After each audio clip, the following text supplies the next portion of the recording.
Praise the Lord, brothers and sisters. This is the day that the Lord has made, and we shall rejoice and be glad in it.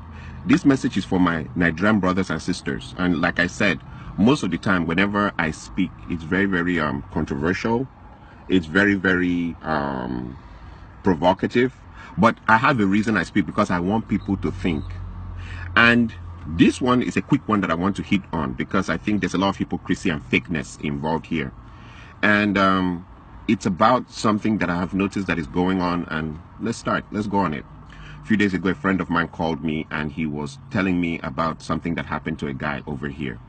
The guy married a Nigerian lady, and he thought it was going to be a great thing for his life. You're excited, you're happy, you've married, your dreams have come true, your vision is happening. But part two of that story ends with the man being deported from the United States. The woman goes to court, files a divorce, takes over the house, the cars, everything he has, and owns it like her own, brings another small boy, puts him in the house to live with her, and the man is in Nigeria. And the man now, the secret story, from my state, Akwa Ibom State, the secret story is come and see him in the village. He's there in the village, just sitting down there. Of course, he's gotten into the hands of all the bad pastors and fake bishops trying to pray to return him back and all that stuff. But after I heard the story, I told my friend, I can't laugh about this story. I can't laugh about it. It makes me depressed. And the next thing that happened after that was I started doing my research, and I discovered it is myriads. Huge number of men having African women. The regions of Africa that I see this thing very common: East Africa, Ghana, Nigeria, the West African sector. So East Africa, Ghana, Nigeria. Here in overseas, they will do so a man will run and leave United States and go back to his country. Some run and cross over to Canada, or they go over to London, and then she will turn and use the courts and take his house, take his car, take everything. I used to find out why should someone ruin someone like that? A so-called wife, in parentheses. Why should someone ruin a man's life to that point? And I know stories, I could mention names here, of people who were a little bit more lucky. They ran from maybe London or even Canada, went back to Nigeria, joined politics and survived, married another wife and were okay. But the idea that the initial version of your story led to you running from where you went to build a life, because not everybody was lucky to join politics and finally do a business and make it. They are stranded. It's just horrific. So today, when I thought about it, here are the thoughts that came into my mind. Number one, Nigerian women have no cultural identity. Nigerian women, East African women, women from Ghana, they have no cultural identity. And I'm going to explain to you what I mean. You see, I work in an industry which is information technology. In information technology, there is one country that really, really stands out when you talk about information technology, and it's India. Indians, for some weird reason, I don't know how they got into that thing in the cultural context. Everybody maybe went in for IT. The whole country made a powerful reference to IT, just like China made a huge push into industrialization that deals with tools. The idea of having the tools to make a car or make a shoe, heavy industrialization that they can use to serve the world. India went into this heavy thing about information technology. In my 12 years of working in information technology, everywhere I go, it's loaded with Indians. If the information technology, for example, if a place has maybe 20,000 workers, I'm talking about a huge place, in which maybe 10,000 of their workers are engineers, software engineers, computer engineers, so on and so forth. I can assure you that of the 10,000, 9,500 will be Indians. So what has been my exposure there? Indian women. They're the one they're 4 feet, some of them little 4 feet, things, small things that are making dream money. They came direct from their village into the system, and they're making 180,000, 190,000, 200,000 dream money. But there's a strange thing I notice about them. As they come to work, they're wearing their native wear, that thing that they tie and hang on their neck with that dot here. Another strange thing I've noticed about them is you will never, ever, for all my years, I stayed in the United States, I was born here. In all my years of staying here, you will never hear the Indian women dragging their men to the American court system for divorce. It is our women that use the American court system to destroy our men. They bring the court in to help them destroy the men. You will never hear Indian women doing that thing. You will never hear women from China taking Chinese men into the American court system to destroy them with divorce. You will never hear women from Korea dragging their men in huge numbers into the American court system to destroy them. But when it comes to African women, East Africa, Nigeria, Ghana, when it comes to African women, they just drag their men into the court system. One of the things that I've noticed in this system or in this problem is poverty. Bring these Indian women, they're making 150,000, 180,000. They don't drag their men into court. Plus, sometimes, like in most places, all the places I've ever worked in information technology, they'll have one car. Not that I'm supporting that behavior, but there's something strange on why I see them. They have one car. They wait for their husbands. Even if their husbands are working 2 hours overtime, over their time, they'll wait. Some of them pregnant, waiting for their husbands. When it's finished, they go into the same car with their husband and drive home. I watch Indian women and women from so many other places. They're not crazy about the Louis Vuitton, Gucci, all the designers wears. They're not even interested. Indian women, I meet them. They've been here 15 years, 20 years. They still keep their accent. They still speak as if they're living in India. But when I meet our women, and our women, all that they have to do is just get to a level of where they're making 50,000, 60,000, 70,000 or 80,000 a year. I'm talking about small money. Small money. Immediately the marriage is in danger. And they change. They start bleaching. And they start talking, sure, yeah, sure, yeah, sure. Yeah, I went, oh my God, I went to New York. And I'm like, even I who was born here, I don't speak like that. I look at others like the Chinese. They can't speak English very well. You know, and their women may be driving very expensive cars that belong to their husbands.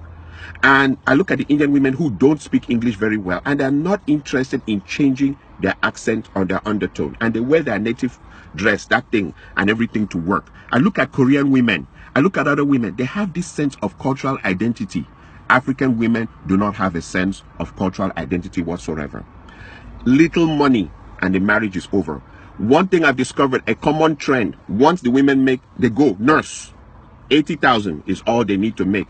And suddenly your marriage is in danger. They want to call the shots. They want to be the ones that control everything. And if you don't like it like that, they'll bring in the American courts to destroy your life, destroy everything around you. They will insult you. And I'm like, 80,000 is all that it takes for someone to change. Or 70,000, because most of them, even the 80,000 is overtime. They've worked themselves Sunday, Saturday, Saturday night, Sunday nights. They've worked themselves to death. That money that they make as overtime is what is now changing into something that they will destroy everything around them. You know, the part that I see also is that a lot of, and I remember whenever I make my videos, I refer to bitch-ass men. Bitch-ass men. It has come to a point where we really can't define marriages in the African context anymore in the United States, because the man is changing diapers, he's washing the plates, he's sweeping the floor, he's cooking. Most men now have to cook to keep their marriages intact. He's picking the kids and dropping them. Like in what, like I've seen the experiences. I don't need to go far. I don't want to go to, you know, but the woman is shouting at them, where's the child's belt? Where's the child's socks? Where's the child's everything? And the women go around telling everybody, we are partners. There's nothing like head of the household. We are partners. Okay. So the men are doing everything in the women's role and also doing everything in their role. And they also keep their jobs. And that is supposed to be the perfect. If you don't do like that, they'll call American court on you. This partner thing, I've seen people try it and it leads to disaster. Like he says, okay, so since I'm the one doing the laundry and washing the plates and cooking the food, can you help me change that bulb? No, that's a man's job. Okay, can you help me change the engine oil in the car? No, that's a man's job. Okay, can you help me paint the other? No, it's a man's job. The women are quick to tell you what's a man's job, but you must do your job and do their job now, and do their job and keep your job also in the society, and come back and still, even there's no respect. You are supposed to be submissive or the marriage ends on your head. And when you look into it, she started making $80,000. And I compare that with the Indian women who make 150,000, 160,000, 180,000. And don't forget, this is India, where they kill. I mean, a woman just saying no to the husband, they start the honor killings. The men are not romantical. They're hardcore. They're very, very, they are very, very hardcore. the way they order their families about and their women about. They're not romantic. They're not taking their women to Dubai. They're not buying Louis Vuitton and expensive perfumes and undies for their women. They're not doing any of that. And when they come to work, they're smelling of turmeric and all those things that they put in their food. Their men don't spray. I mean, some of them, they come and I see the same jeans, the same shirt for years. But their women stick to them with the kind of money they're making. Even the Hispanic women, I look at them, their men are poor. I mean, they all cross from the desert now into this town. They cross from desert, enter this town. I've seen some real dirty, nasty Hispanic women with drop-dead, gorgeous Hispanic women. The women don't leave their men. The same story. We crossed from the desert, came here together. We're sticking together to the bloody end. But when it comes to African women, all they need is just make a little money, and they've turned the marriage upside down. And there are bitch-ass men who will support that behavior.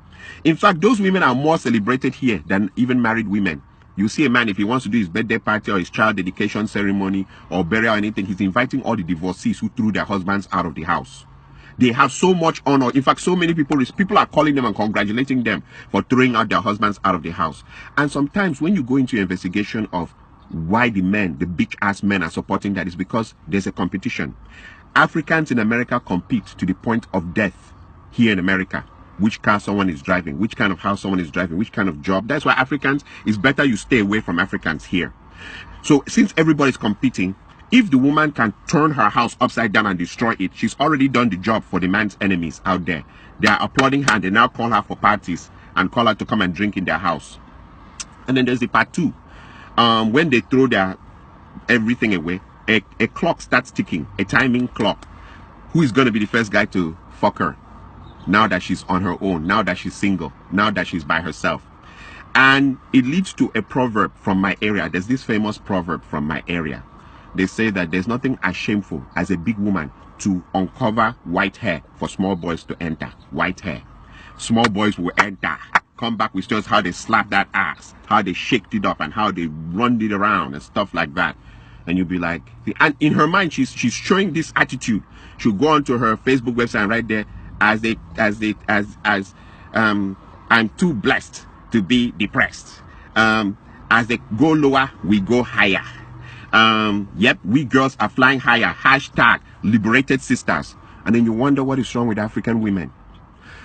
Ghanaian community is the first community I've seen that fourth marriage, people fool. Fourth marriage. And if you put your ear to the ground, they're still blaming the men at the fourth marriage of the woman. She's married, the first one divorced, second one divorced, third one divorced, fourth marriage, they fool.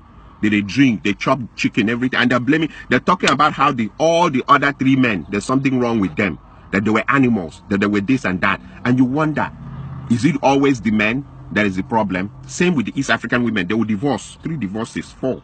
Somehow the story will be twisted. It's always the men's fault. And she's marrying, she can marry up to 7 times. Nobody knows what's going on.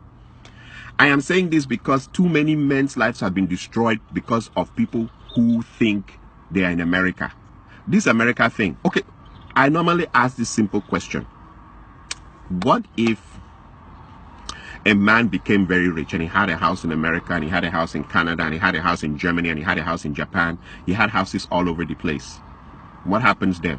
Is it going to be that as you bring a Nigerian or a Ghanaian or an East African woman to your house in America, she acts American? Then when you cross her over to the house in Canada, she now acts like she's Canadian. And then when you cross her over to the house in Germany, she now acts like she's German. And then when you take her over to Japan, she now acts Japanese Hong Kong, Kung Fu, Japanese Kung Fu, Shinto-kan, you know? What is it like? Do African women have cultural identity? Do they have any cultural identity? Do they have any loyalty in them as human beings? Do they? Or they're just moved by every wind of doctrine, every wind of thinking. And the hypocrisy, like I said, is now a lot of marriages, the men are the ones doing the women's roles, their roles, and keeping their jobs. All that to keep a man. And you see the men still coming, they come out with a big agbada and turn it and throw it up and stand and say, hey, I want to thank my wonderful wife. I don't want a marriage for the sake of what it looks like in the public. I want to be happy about it inside in my life. The show of that out there in the public, it looks good, but meanwhile back home I'm swallowing Percocet, I'm swallowing high blood pressure medicine, I'm swallowing all kinds of things to stay alive because I want to show people that I kept my marriage going. It's crap, it's bullshit, and that's for bitch ass men.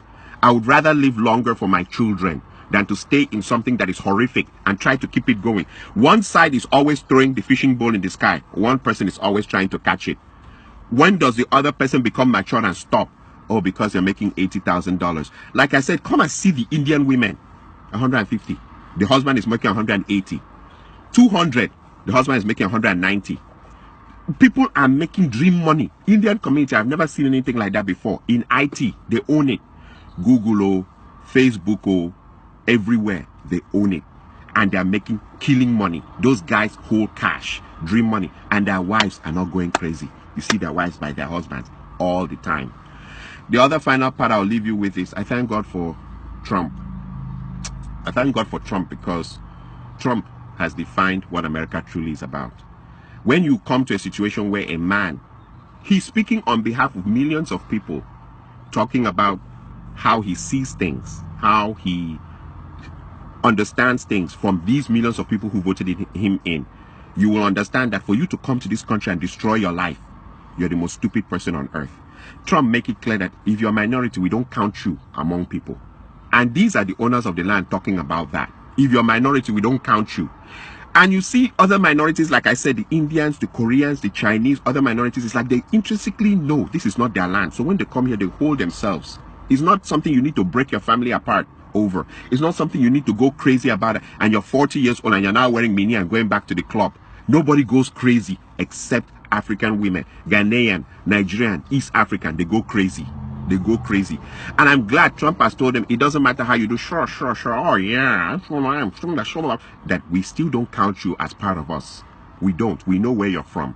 And that it doesn't matter how much money you make here, is because we let you stay here. And I'm glad that he has pointed it out and cleared it out and activated it so that when you now take your husband or take your wife into that system that doesn't regard you as something and destroy everything, I glorify God. Because some people have wisdom and some people do not. And I also thank God for that the bitch ass men who are rejoicing on how other men's demise, like they're rejoicing that other men were destroyed that way, so that so because it has lowered the competition. Now I have won, I'm going up, he's coming down. That God will punish them. God will never. Since you can't rejoice in people doing well, but you're waiting for people to go down so that it can, if is that what you needed to be victorious, then you're fake. You're as fake as it gets. You needed his wife to turn on him so that you can win. That is why you're all everywhere. Divorced women are being celebrated as the best women in earth here in America. Everybody, call them for parties, call them everywhere, give them money, do everything, and sleep around with them, because that's the thing. You're all sleeping around with them. Nonsense. Oh, and by the way, I want to also finally use this to kill one argument. The argument, I hear a lot of men now saying, they're cursing their fathers. That our fathers who didn't sweep the floor, wash the plates, cook food, change the diapers, totally emasculated. I mean, men are totally emasculated. They're doing everything, doing the laundry. That our fathers who didn't do that were useless. We're better than them because we're doing our role, the women's role. We're Superman. We're doing the women's role, our role, keeping our jobs, taking care of the children. The children are now coming to ask us for the socks and their belts and where their sandals are, and they don't know where and they're coming to ask us to iron their clothes, and we iron our own clothes on top of that. We're doing everything. The woman's job now is just to comb her hair and look at herself in the mirror, and when she's tired and she has choosing and sitting down spending an hour trying to find the right dress, and then she gets into the car and drives to work. You're doing everything. And that in that world we're saying that our fathers were stupid, that we are better than them. No, we're not. Maybe we are the ones that will have a shorter lifespan in the end of this story.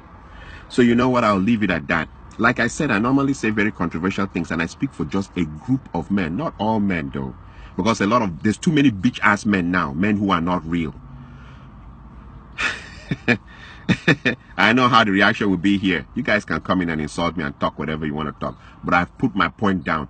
African women have no cultural identity, and I think their background of poverty has made them that when they see small money, they lose control of themselves. Thank you.